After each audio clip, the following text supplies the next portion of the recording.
she listened to heavy music, and that was very fitting because I was the singer in a metal band. Yeah, you're always a little nervous before the camera gets on.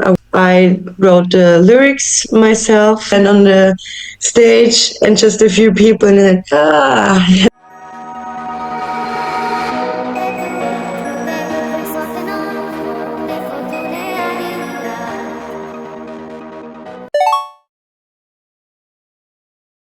Hello, my dear friends. Welcome to Enigma podcast. This is the podcast where we dive deep into the world of creativity and explore the creative journeys of artists, creators, and writers. I'm your host, Diana, and joining us today is a very talented Austrian actress, musician, and also performer, Eva. So could you please introduce yourself? Yes. Hello, everyone. Thanks for the nice introduction. I am Eva. I am based in Vienna. I'm an actress. I work in the music business. I also was a singer for a death metal band. And yeah, sometimes I host events like a bike week in Austria. A lot of creative things in my life, I would say. Thank you so much, for joining me today. So as far as I know, your high school had a creative focus, right? And was there maybe a specific teacher, performance, or moment that made you think, yes, this is what I want to do with my life regarding the creative path? Yes, there was a creative focus in my school, that's right. And we had a theater class in our gymnasium, in our high school. And it wasn't so easy to get along with the teacher, though, but the theater in general and acting was very interesting, and that got me thinking that maybe I could do something like that later in my life. And also, after I finished school, I moved to Vienna because I wanted to live in a big city where you can do more stuff like this and where you can do more creative stuff. So yes, I think that was very important that I had a subject like that in my school time. Yeah. Yeah, thank you so much for sharing your experience. And as far as we know, acting and music, they can be quite unstable as a path of our career, right? And was there any pressure or maybe concern from your family or your friends when you chose this path?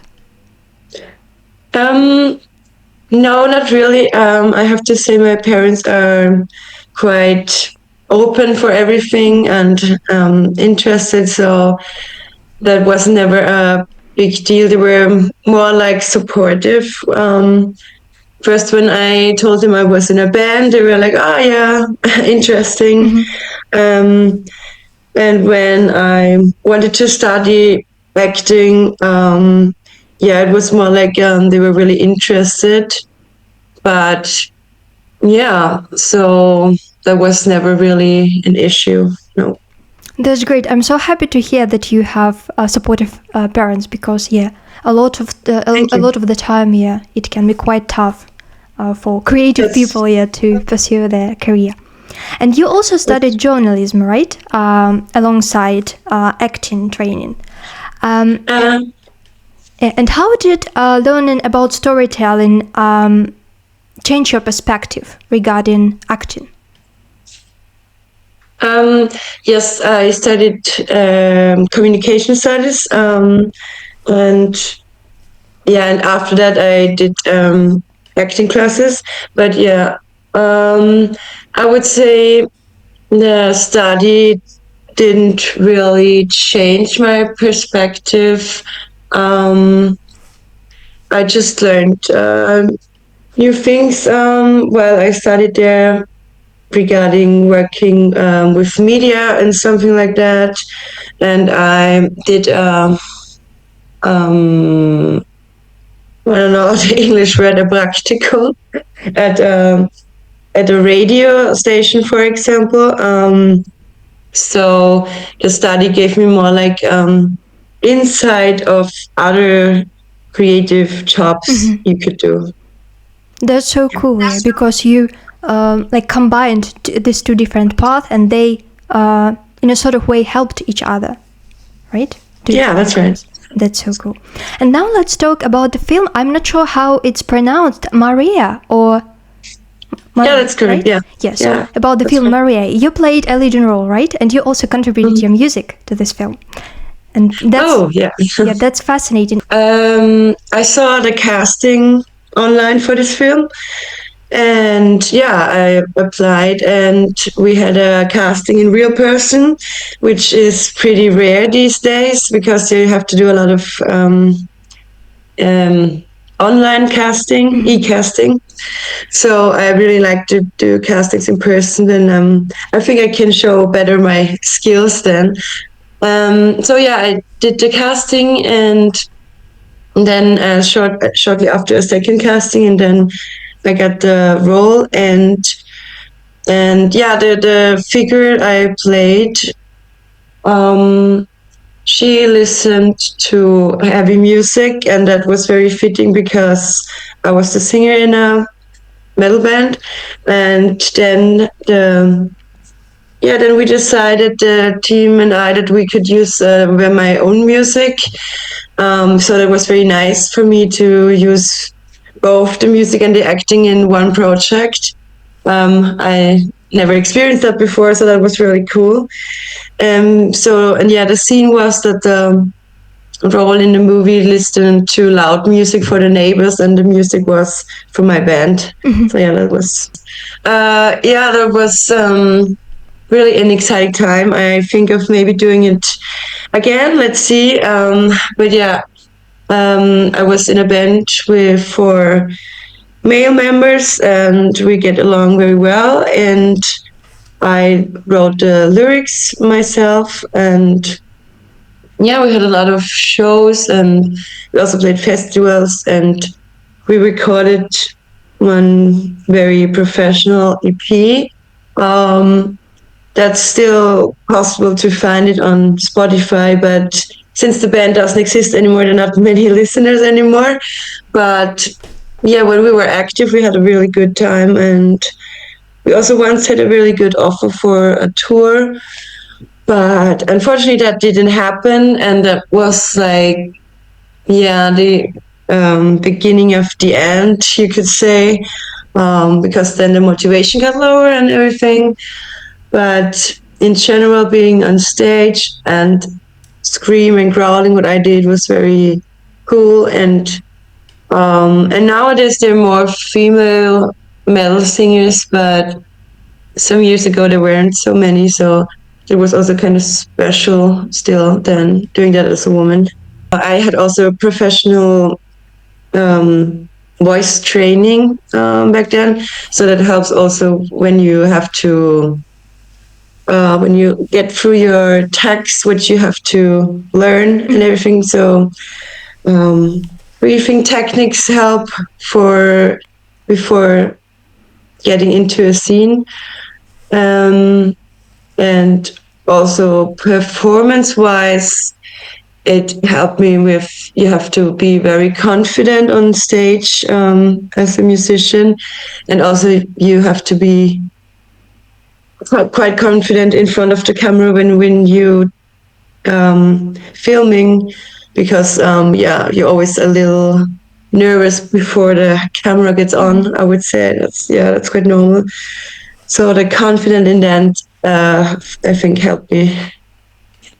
And you've also mentioned that you use a mix of techniques, right, while acting. And could you please could you give us any examples of that? This mix of techniques, for example, that you use? I have to say I don't use the one specific technique. So everything I learned, I think, comes together automatically when I prepare for a scene. I did use some Meissner, you could say, on purpose when I was training, for example. But now I don't think of one technique per se when I prepare. So I would say it's more like a automatic thing. Yeah. I see. Thank you for sharing it. Yeah. And you also cite Romy Schneider, right, as your inspiration. And could you please share maybe your favorite performance of her or your favorite movie with her? Yeah, I think she's a very interesting person in general, and she seems always so natural, and I kind of like her in general. And there is one scene. I unfortunately don't know the name of the movie right now, but the scene is intense because her son died at a young age, I think 12 or 14. And shortly after that, she had to do a scene with a boy in that's pretty same age, and he also looked like her son, and that is really yeah, the scene is so intense because that could be her real son, and so the scene between them is, yeah, I don't know another word for that, but intense. um, and also I think one of the production members back then said that she didn't like him so much at the beginning because she was so distracted that he also looked a bit like her real son. Mm-hmm. So that must be really, yeah, very emotional scene for her and working with him. Yeah, I think it must have been a very intense experience here, filming that. Yeah. And you also mentioned that you love comedy and thriller, right?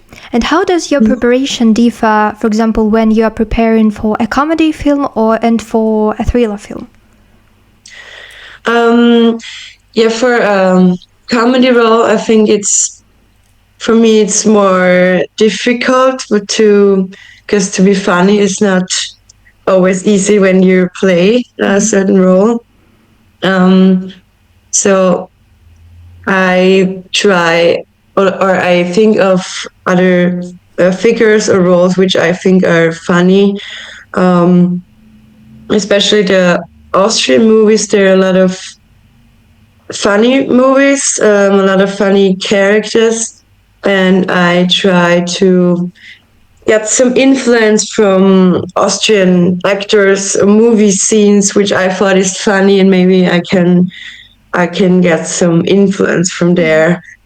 And for thriller roles, I don't think that I have a specific way of getting into that. I just think those are very two interesting genres for me in general.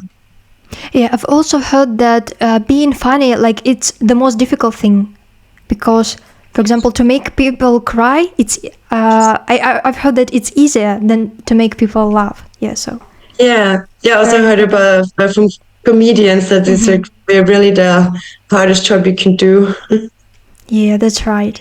And you've also presented huge events, like you mentioned, like Bike Week and also charity galas. And can you share any funny moments or maybe any scary moments that happened during live performances? Because live performances, they include such unexpected events when you have to improvise a lot, right? So can you share any moments like that? Yeah, that's definitely correct. Yeah. I think scary moments, if you can say it like that, was when I had to do announcement on a quite big stage and there were no people because it was very early in the day, and I had to do a lot of short host sessions. And the first one was scary because I think it's harder to get a crowd going when no one is there. Like you stand on the stage and just a few people, and you're like, and that can be confusing for yourself on stage. And on the same page, the opposite, like when there's many people, for example, waiting for a band, and it's really crowded, and you have to go out there and be very seem relaxed and confident, but there are so many people, and you have to get them going. But yeah, that was easier when no one is in front of the stage still. Yeah, I'm so proud of you because it takes a lot of courage to lead such live events. So yeah, you're doing a great job. Thanks. And as for the last question from my side, what is a role or genre that you haven't tackled yet, but you feel that it could be an ultimate challenge for you in the future that you would like to try? I would try to go more in the comedy stuff, actually, because the scene here in Austria, as I mentioned before, is as good here with comedy. And I would like to dive into that more. So because I like it, I would also like to be in a horror movie. I haven't done that yet, and I would be interested in really shocking scenes and to try it out. That would be a thing. Yeah. What's your favorite horror movie, by the way? Oh, good question, but I don't know right away. But for example, like when we talk about older movies, I like the movie Shining a lot. Oh, yeah. It's a classic one. Or Omen, yeah. And now we'll go to the section with questions from our viewers and from fans of acting and music. So the first person says, "Hi Eva, for a young actor, what are the biggest advantages of working on short film sets?" The advantages? That's definitely that for networking reasons, you can get to know people who work in the scene, and you always learn something new with your skills also. Like you can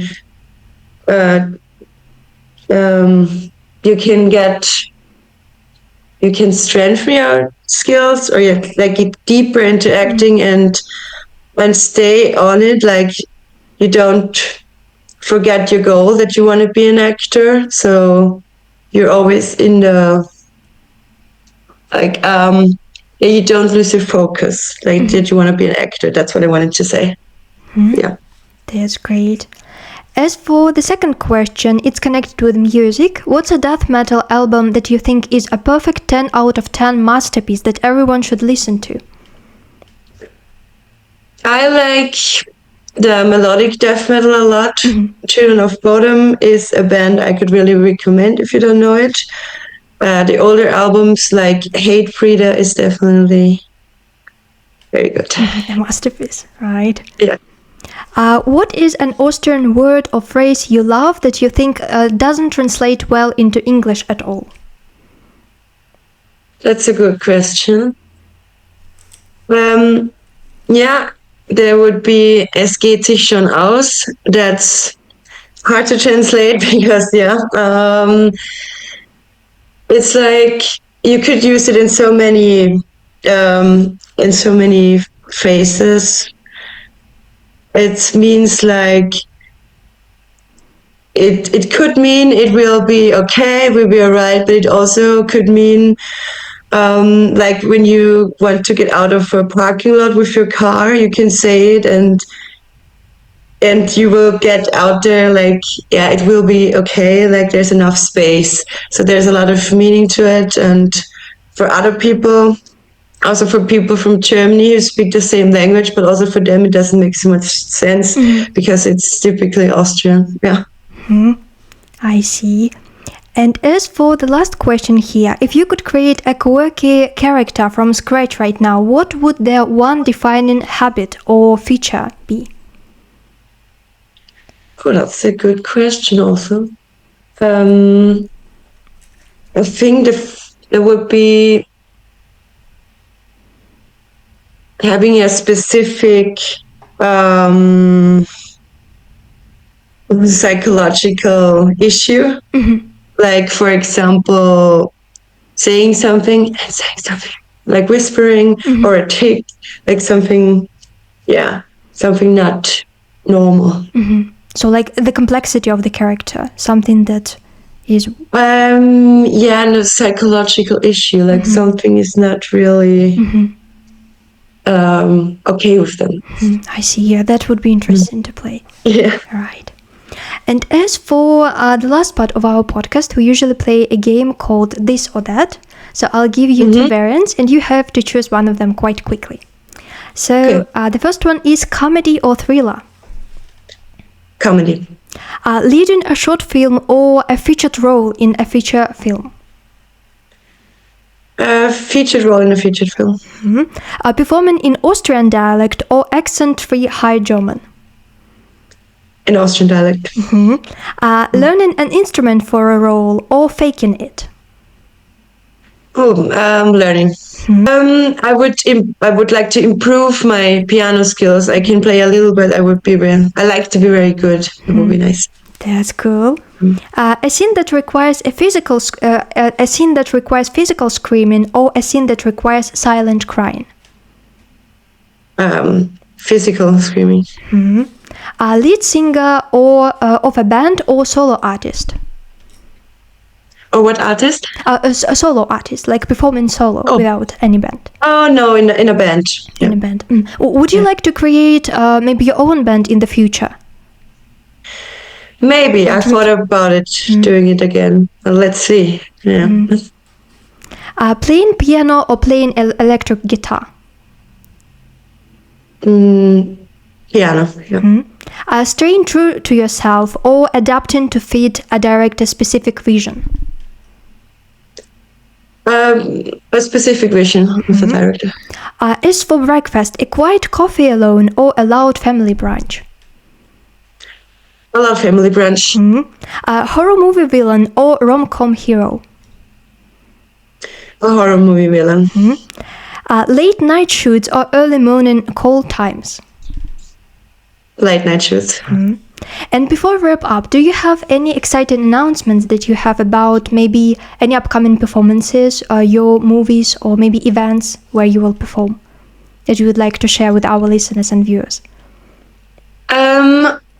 Actually, no, there's nothing which comes in my mind right now, not in the near future.